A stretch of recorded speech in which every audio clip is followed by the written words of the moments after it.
Bonjour et bienvenue à Si Proche, au cœur de la proche aidance, un balado présenté par le Carrefour des proches aidants de Québec.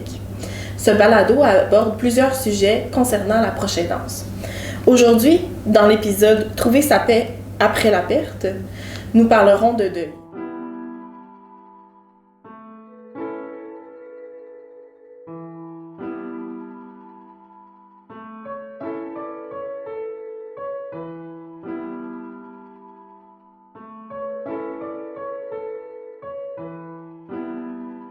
Je m'appelle Camille Saint-Louis, intervenante psychosociale au Carrefour des proches aidants de Québec. Bonjour, je me nomme Lucie Filion et je suis honorée de faire une présentation sur le deuil.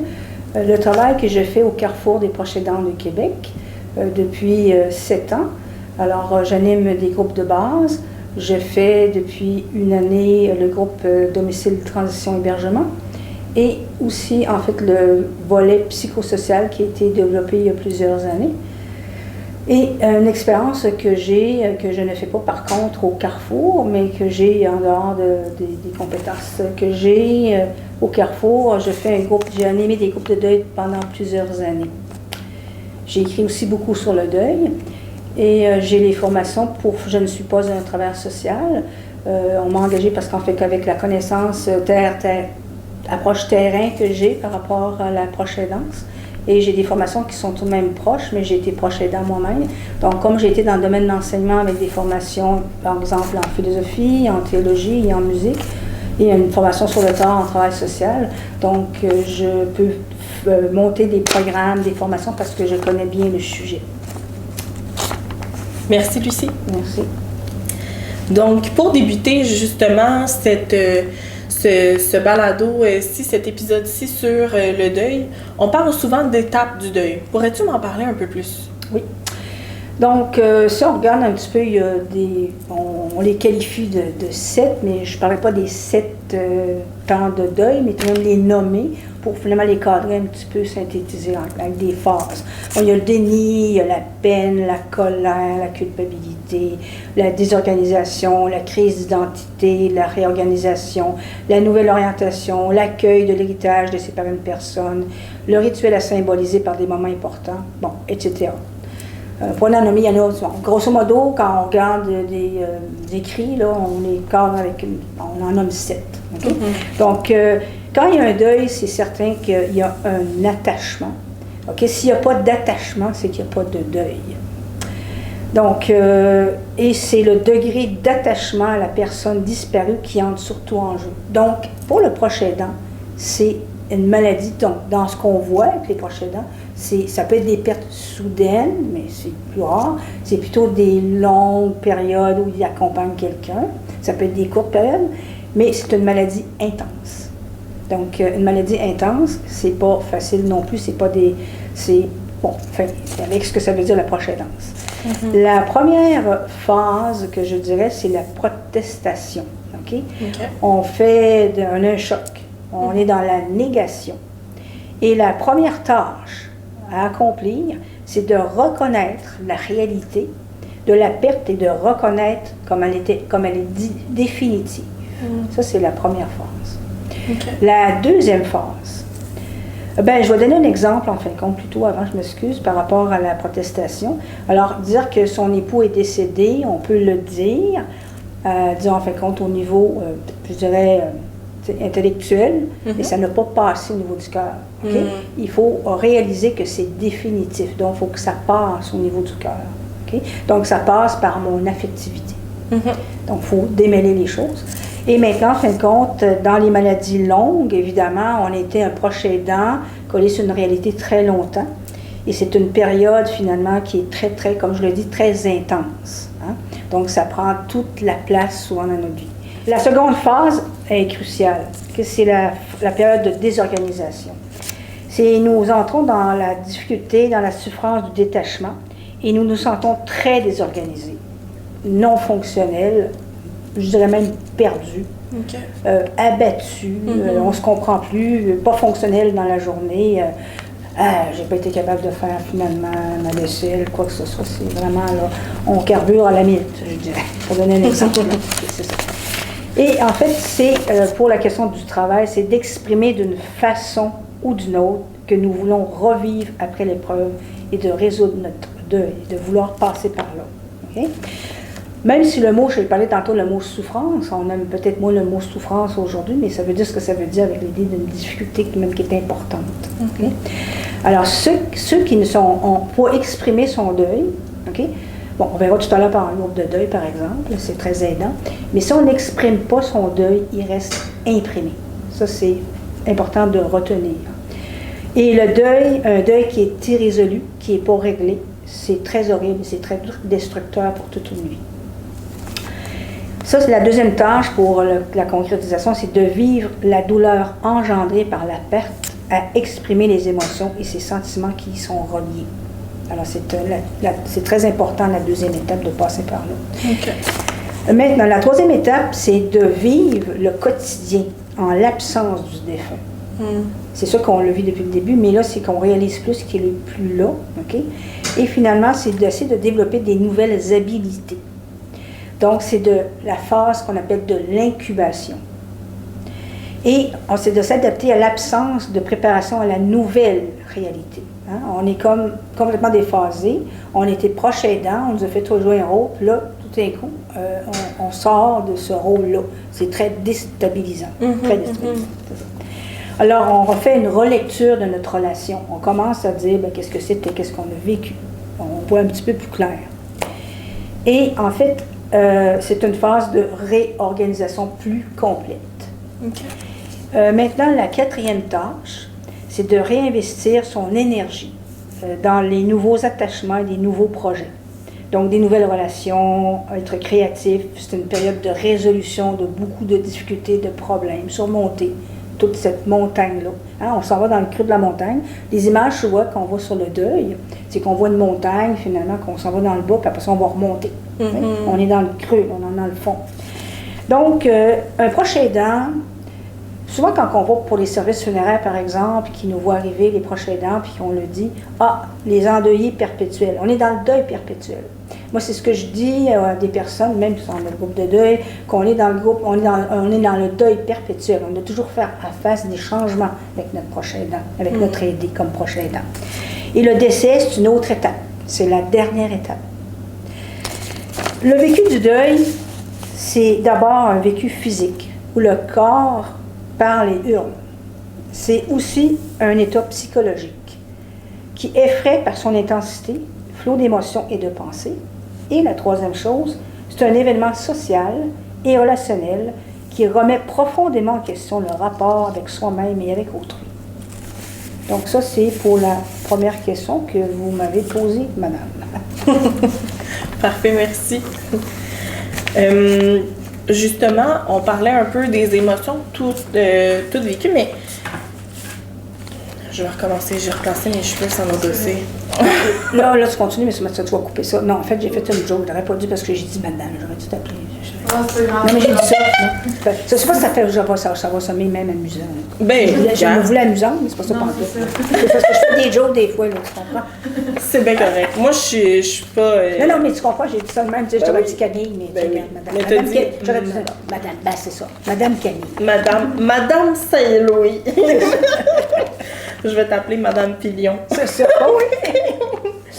Parfait. Bon, parfait.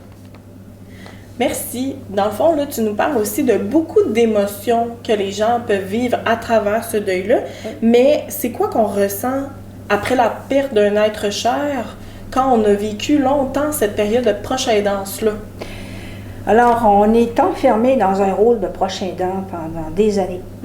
Alors, quand on sort de sa petite coquille, on peut dire, puis la société nous le fait bien vivre, n'est-ce pas, le rôle de proche aidant quand c'est plusieurs années. Donc, je dirais que, en fait, on est très, très longtemps dans un cocon.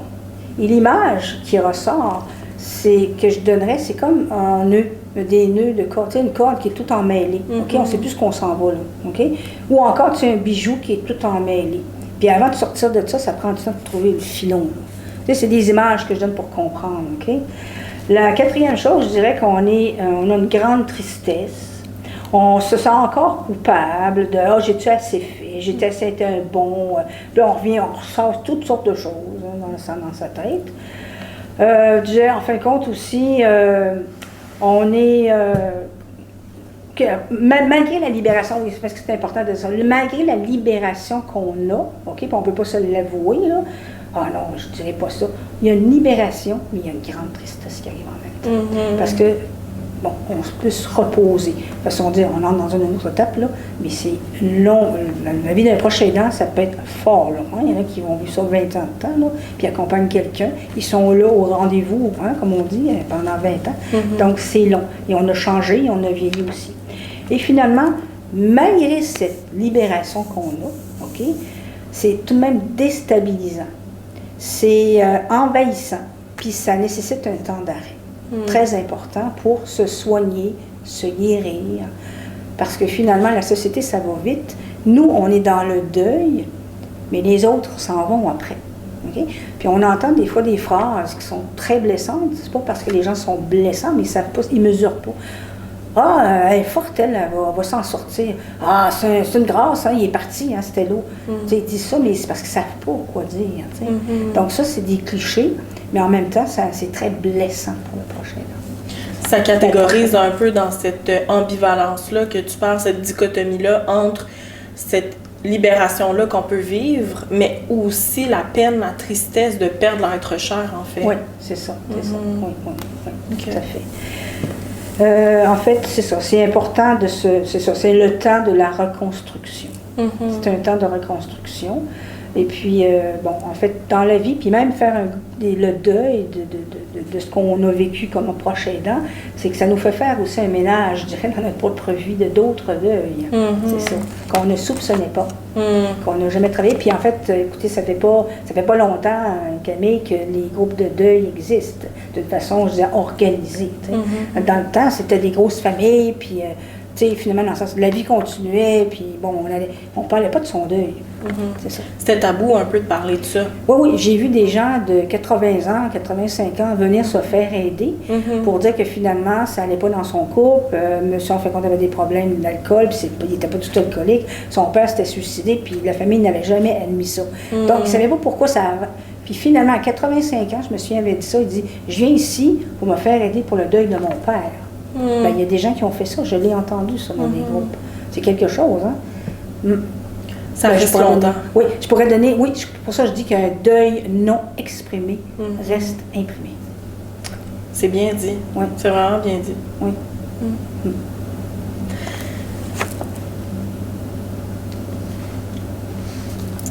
Maintenant, est-ce que tu pourrais m'expliquer justement, là, dans toutes ces émotions-là qu'on vit, tu parles de reconstruction un peu, comment qu'on fait pour reconstruire une routine au quotidien par la suite? Oui. Après avoir fait son deuil, en fin de compte, qu'on a travaillé, OK, on va retomber peut-être dans une certaine routine, mais une routine qu'on a eue comme proche aidant, mais une routine maintenant qui nous appartient, peut-être parce qu'on a plus de temps, mais on a changé. Forcément, être proche aidant pendant longtemps, on apprend la compassion universelle, mais on apprend d'autres choses aussi. Hein? Donc, on a changé, on a vieilli. Donc, une routine, retrouver ses intérêts, certaines passions, développer des nouvelles choses. Je me souviens que des proches aidants disaient, bien, écoutez, je vais aller faire des petits voyages de 2 jours, je vais socialiser. Notre association, par exemple, donne différents petits cours. Puis, pourquoi on veut se retrouver là? Pas parce qu'on veut rester éternellement proche aidant, c'est pas ça. Parce qu'on a besoin d'être avec ces gens-là, parce qu'ils nous comprennent. On a développé peut-être des relations avec des personnes aussi dans des ateliers, dans des groupes. Donc, souvent, ils viennent comme ça. Aussi, en fin de compte, c'est de vivre le quotidien en l'absence du défunt. Facile à dire, mais c'est pas toujours facile dans le quotidien. Hein? Tu vas dire ça, mais des fois, ils prennent des grands moments de tristesse. Là. Puis une musique nous rappelle telle chose, une odeur, etc., un restaurant, toutes sortes de choses qui nous rappellent un souvenir. Donc, il faut justement pas rester seul. On essaie de ne pas s'isoler. Oui, il y a des temps qui sont simples de solitude, mais si on s'isole, puis on n'essaie pas un petit peu d'aller vers les autres, ça devient qui fait que c'est nous qui sommes pénalisés. Donc, un effort un peu à faire dans ce sens-là, pour aller vers les autres. Et aussi de développer des liens significatifs. En cours de route, comme proche aidant, on a perdu beaucoup de relations amicales. Finalement, la vie sociale, c'est vraiment ça qui est très hypothéqué, qui est très difficile. Et en fin de compte, les gens ne sont peut-être décédés, sont aussi malades, sont éloignés. Donc, ce qui nous reste, des fois, en fin de compte, c'est des amis. Les vrais amis, on les voit là aussi, les amis sincères, mais comme on dit, comme on parle des proches aidants, si on parle du vieillissement, mais évidemment, ils sont peut-être plus là non plus. Ils ont eux-mêmes leurs difficultés, c'est ça. Donc, le plus important, je dirais, c'est d'essayer de rebâtir une vie sociale à sa mesure de ce qu'on peut faire. C'est ça, selon notre santé aussi. Et surtout, de ne pas, comme je dis, c'est de ne pas s'isoler. Et le cheminement du proche aidant, là, c'est constamment dans la solitude, dans l'isolement. Je le dis, même si on a un petit peu d'aide, mais il reste qu'on est seul, comme dans le cheminement. Dans tous les proches aidants, ils nous disent tout ça. Ouais, bien là, ma famille ne vient pas là. Non, on est souvent seul. C'est pour ça qu'on dit c'est fort heureux que maintenant, aujourd'hui, nous avons des associations de proches aidants. On ne donne pas tout, mais il y a quelque chose au moins. On est reconnu dans la société. Puis ça donne un sentiment de communauté, un sentiment d'appartenance avec des gens qui vivent des situations pas nécessairement pareilles, mais similaires. C'est ça, c'est ça. Oui, tout à fait. Oui.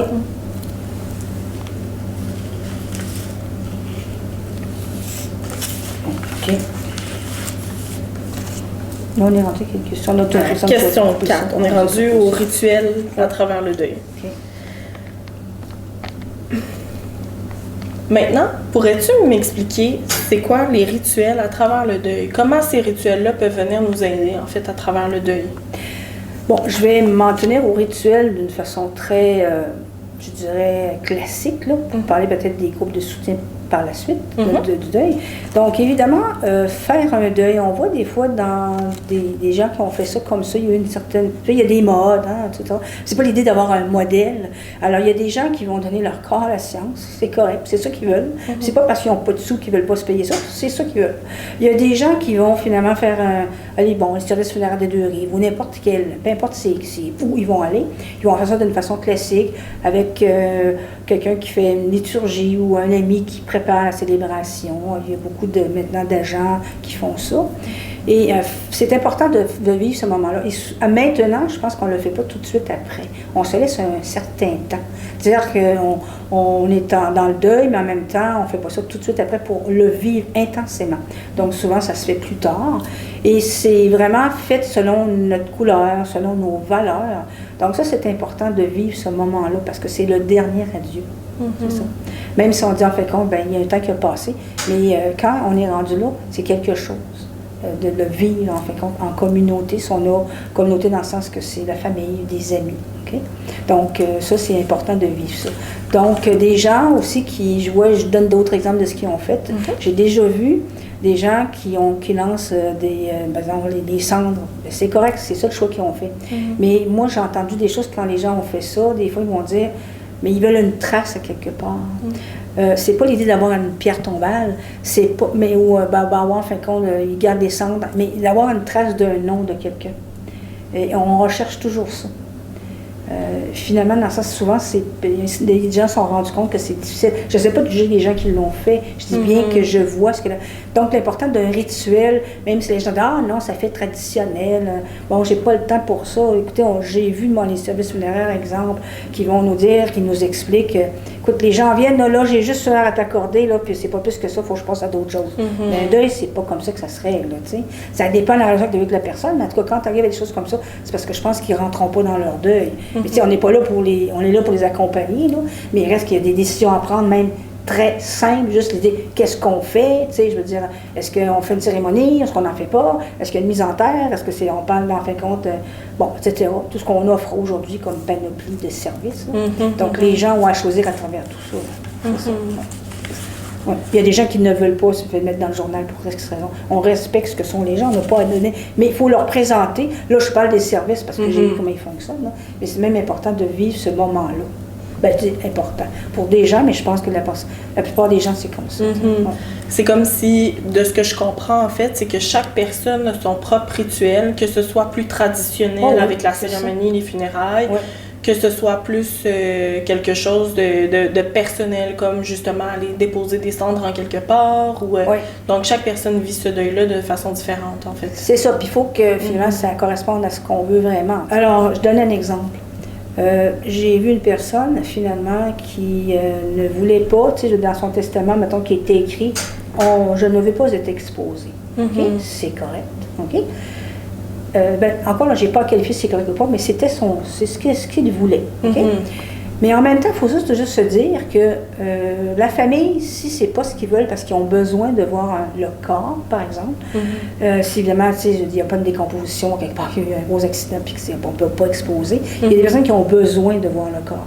Donc, si tu restes sur l'idée de dire, pour qui tu fais les funérailles, c'est pour la personne la plus proche. Hein? Donc, si les gens disent, écoute, on aimerait ça, je pense que c'est la personne a vraiment décidé. Puis même, on dira, non, je ne veux pas faire le contraire qu'il m'avait demandé. Mais des fois, il faut oser faire le contraire. Je me souviens moi-même, mais j'exprime moi-même un deuil que j'ai vécu, même si on m'avait demandé ça, non, je n'ai pas fait ça. Pas pour faire le contraire que la personne, parce que j'avais besoin de voir le corps. Vous aviez besoin de voir le corps dans... J'avais besoin de voir le corps dans la tombe, c'est ça, tu sais. Exactement, tu avais besoin, en fait, de vivre ce deuil-là avec ton propre rituel qui était, justement, de pouvoir voir le corps. C'est ça, puis c'est pas l'idée parce que ça se faisait comme ça, puis il faut faire ça comme ça. Non, c'est ça que j'avais besoin, c'est ça. Mais par la suite, j'ai fait, justement, il y a eu l'incinération par la suite, puis moi, j'ai pas gardé les cendres, mais en fait, l'idée, c'est que j'ai fait ça, mais on peut louer des tentes. Ben là, c'est sûr qu'on parle autre chose, je peux aller plus loin, mais c'est important, ça, de vivre ça aussi, ce moment-là, de prendre des décisions, là, soi-même. C'est ça. Des décisions qui sont de concert avec nos valeurs, avec comment nous, on voit ça, avec nos croyances. Oui, c'est ça. Oui, puis même si la personne, finalement, décédée, avait souhaité ça, puis des fois, ils vont dire, c'est ce qu'ils voulaient. Mais est-ce que, moi, j'avais déjà reçu des gens, est-ce que c'est ça que vous voulez, vous? Oui, je veux ça, mais tu sais, elle était comme hésitante. Puis j'ai vu des gens faire autrement dit, dire, non, je veux plus ça, là. Finalement, changer d'avis. Oui, c'est ça, parce qu'ils se rendaient compte que c'est ça qu'ils avaient besoin. OK. C'est ça, ouais. Donc, maintenant, tantôt, tu as abordé très, très légèrement, mais tu as dit qu'il y avait des groupes de soutien. Pourrais-tu me parler un peu de ça, les groupes de soutien dans le deuil? Qu'est-ce que ça peut faire? Oui. Donc, les groupes de soutien, on a des groupes de deuil qui sont faits en groupe. Ça peut être des fréquences. Quand c'est très rapproché, souvent, ça devient très lourd à vivre. Là, on n'a pas le temps de le gérer. Il y a des endroits qui n'ont pas le choix de le faire parce qu'ils reçoivent beaucoup de groupes. Comme souvent, les maisons funéraires, c'est faire ça 2 semaines, c'est pas quasiment... Bon, il y a des gens qui ont besoin d'aller à un rythme beaucoup plus lent. J'ai vu des groupes qui vont faire ça 1 fois par mois. OK? La plupart des groupes, c'est des groupes fermés. Donc, quand tu as besoin d'un groupe de deuil, puis que là, tu as commencé, là, tu dis, je vais attendre quand, je serai prêt. OK? Donc, finalement, dans le sens, c'est peut-être une formule aussi gagnante, un groupe de deuil ouvert. Et enfin aussi des groupes où on fait quelque chose de très plus court, par exemple, comme hors-thérapie qu'on va offrir. C'est des formules style 3 heures, 3 fois. C'est pas parce qu'il faut être bon en art, mais l'idée, ça fait faire vivre autre chose. Il y a beaucoup d'endroits qui offrent des groupes de deuil. Et il s'agit de trouver la façon qui va plus nous rejoindre. Il y a des gens qui n'iront pas travailler en groupe. Il y a des gens qui vont aller finalement avec un psychologue, se faire suivre. Il y a des psychologues spécialisés dans le deuil. Il y a des gens qui vont rester à la maison, qui vont faire des lectures, c'est bien. Il y a même des exercices proposés, mais un groupe de deuil, ça donne force aussi. Donc moi, je suggère fortement un groupe de deuil en groupe pour peut-être éventuellement on peut aller rencontrer quelqu'un en privé. Et c'est bien, parce qu'on entend des choses, puis ça nous rejoint. On est compris, on est entendu, et c'est la place où, en fin de compte, on est aussi respecté, finalement, dans le sens... puis, en fait, ça nous valorise aussi peut-être comme rôle, surtout qu'on est juste dans des proches ensemble. Qu'est-ce qu'on a fait? Jusqu'où on est allé, c'est ça. Donc, ils ont besoin de raconter comment s'est passé le deuil. Et ça prend des fois... La première rencontre, c'est souvent ça qui communique. Donc, il y a aussi, en fin de compte, quelque chose de plus intense qu'on peut vivre. Par exemple, le groupe héritage. Ça, je dis, c'est très peu donné. J'ai déjà fait des choses comme ça. Donc, c'est des formules où, finalement, qu'est-ce que la personne nous a légué? Ou on peut faire ça très vitement dans un groupe, mais vraiment très intense, où on va écrire une lettre à la fin à la personne, elle va raconter son histoire, il faut connaître la personne. J'en ai fait avec des gens que je n'ai pas suivis, qui sont venus, puis on a fait ça, j'ai monté des cahiers, tout ça. Donc, on lui fait écrire des choses. Après ça, en fin de compte, il va, après ça, l'exprimer devant un groupe, un petit groupe de 6, de 10. Et finalement, ben, c'est comme, ça fait un baume, ça met un baume, tu sais, en fait, compte sur la fin du deuil. On va plus loin. Pas dit qu'il faut faire ça, c'est pas tout le monde qui veut faire ça, qui va prendre le temps de ça, mais je peux vous dire, moi, je l'ai expérimenté moi-même. Et en fait, ça a été très, très, très guérisseur. Finalement, je voulais aller plus loin dans mon deuil. C'est ça. D'aller approfondir ça. Oui. Puis de clore, comme tu disais, d'aller clore un peu ce deuil-là. Oui, c'est ça tout le rôle que j'ai joué finalement. Puis en fait, c'est ça. Puis on prend une séance de photos, tu sais, on nous donne une lettre, tout ça. Mais c'est très personnalisé. Oui, ça, puis on revient un peu dans les rituels aussi que tu parlais tantôt, mais d'une autre façon, en fait. Oui, c'est ça, c'est ça. En fait, on en parle dans les livres aussi, c'est cette chose aspect-là, mais il n'est pas développé beaucoup. Puis en fait, il y avait un groupe qui le faisait, puis entre autres, moi, je l'ai fait avec des personnes, qui c'est très, très aidant comme personne, c'est ça. Donc, si je parlais de quelques lectures, OK, ça peut être intéressant, là. Bon, évidemment, des incontournables, il y en a plusieurs livres, mais exemple, Jean Montbourquet, qui est très connu dans le domaine du deuil, bon, Aimer, perdre et grandir, c'est quelque chose de très, très simple, abordable, facile à lire. Il y a aussi, en fin de compte, Suzanne Pinard, De l'autre côté des larmes, c'est des classiques. José Jacques, Les saisons du deuil, puis là-dedans, je pense qu'il y a des exercices à faire, ou sinon dans l'autre. Il y a des gens qui aiment ça, il y a des questions qui posent, puis il faut écrire. Il y a déjà des questions, c'est bon. Okay? Il y a aussi un livre, Christophe Fauré, Vivre son deuil au quotidien. C'est aussi très intéressant. Et un, finalement, qui est peut-être méconnu, mais qui explique beaucoup de choses. Excusez-moi, je suis en deuil, avec tout ce que ça veut dire. Je ne suis pas disponible, je ne suis plus la même personne, laissez-moi le temps de vivre. Tu sais? Mon deuil, c'est ça. Pas parce qu'il n'y a pas personne. C'est quand même intéressant ce titre-là. Et je vais vous lire une phrase dans un livre, Madame Suzanne Pinard. De l'autre côté des larmes, c'est ça le titre. Okay. De l'autre côté des larmes, persister dans le déni qui est alors perçu. Non, excusez-moi. De l'autre côté des larmes, édition de c'est ça le titre. Okay? Il arrive fréquemment que l'entourage encourage l'endeuillé à persister dans le déni qui alors perçu à tort comme un signe de force, la preuve que l'endeuillé s'en sort bien. C'est tout le contraire qui se produit. Cette attitude n'incite pas à passer à l'étape suivante, qui est celle où les émotions font surface. La difficulté dans le deuil n'est pas de s'en sortir, mais d'y entrer, avec la souffrance, la difficulté et la tristesse que cela comporte. Alors on va dire, t'es fort, toi. Puis là, ben, les gens nous disent ça, puis on veut être fort. Mais tu sais, il faut vraiment rentrer dans son deuil. Parce que sinon, tu vas en surface. Ouais. C'est ça. Il faut rentrer là-dedans. Pour s'en ressortir. Puis on s'en ressort avec... Bon, quand on dit ça à un endeuillé, c'est un gain, le deuil. Non, tu ne dis pas ça comme ça parce qu'on ne comprendra pas, mais quand dans le final, il a compris que c'est un gain. Et ça s'explique difficilement, là. On dit des mots, mais tu le vis quand tu es endeuillé. Il y a des phrases, il y a des mots significatifs aussi. Là. Ça permet d'aller chercher quelque chose de positif malgré le deuil, en fait. C'est ça. Tout à fait, c'est ça. Donc, il y a des lectures, il y a des personnes qui ne lisent pas, puis c'est correct. Il y a même des vidéos, il y a toutes sortes de choses. Tu sais, je vois aussi, en fin de compte, juste ici, où on est au monastère des Augustines aujourd'hui, ils offrent, un temps de vivre Noël, tu sais, de ne pas rester seul à Noël. Donc, dans le temps des fêtes, on fait ça. Dans les groupes de deuil, on peut faire ça aussi. Passer ces étapes-là, finalement, par des moyens de ne pas rester seul à Noël, puis d'aller vivre ça. Mon premier Noël toute seule, ils m'ont même donné, ils font faire de la musique, tout ça. Là. Donc ça, c'est consolant aussi. Hein. D'être avec d'autres comme nous. C'est ça. Donc, de se retrouver encore, d'aller rechercher ce sentiment d'appartenance-là. Oui, c'est ça. Puis, ça me fait penser aussi à une chose, peut-être que j'ai voyé à un certain moment donné quelqu'un que ça avait été un deuil difficile parce que finalement, il ne savait pas trop il n'a pas pu faire des services funéraires pour X raisons, en fait.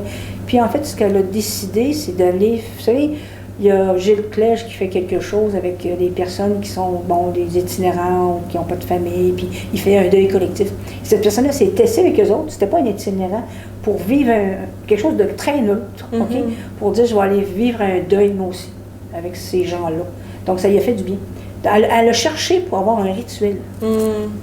C'est ça, parce qu'elle ne pouvait pas en avoir au moment où elle vivait ça. J'ignore pourquoi. Là. Puis elle nous a exprimé ça dans le groupe de deuil. OK. C'est ça.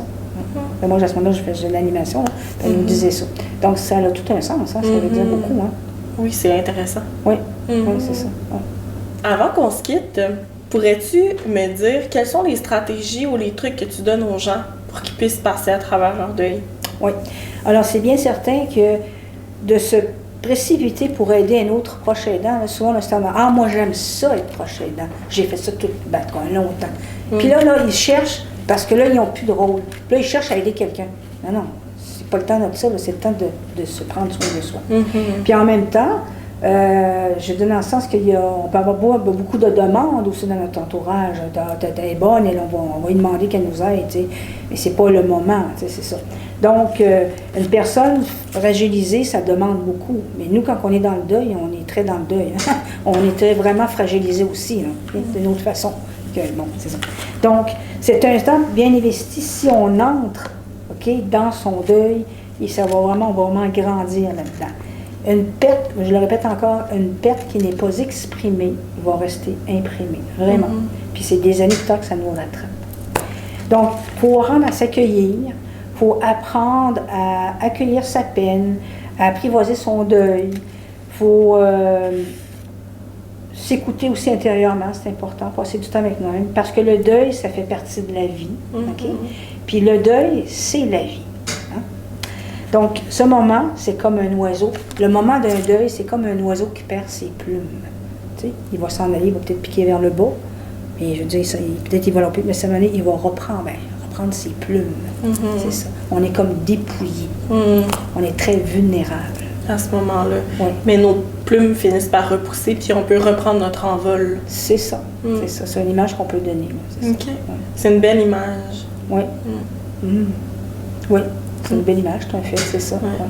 Bien, merci beaucoup, Lucie, d'avoir Merci. partagé avec nous tout ça. Nous souhaitons remercier nos commanditaires Gordon Services alimentaires et Coopérative funéraire des Deux-Rives pour leur soutien.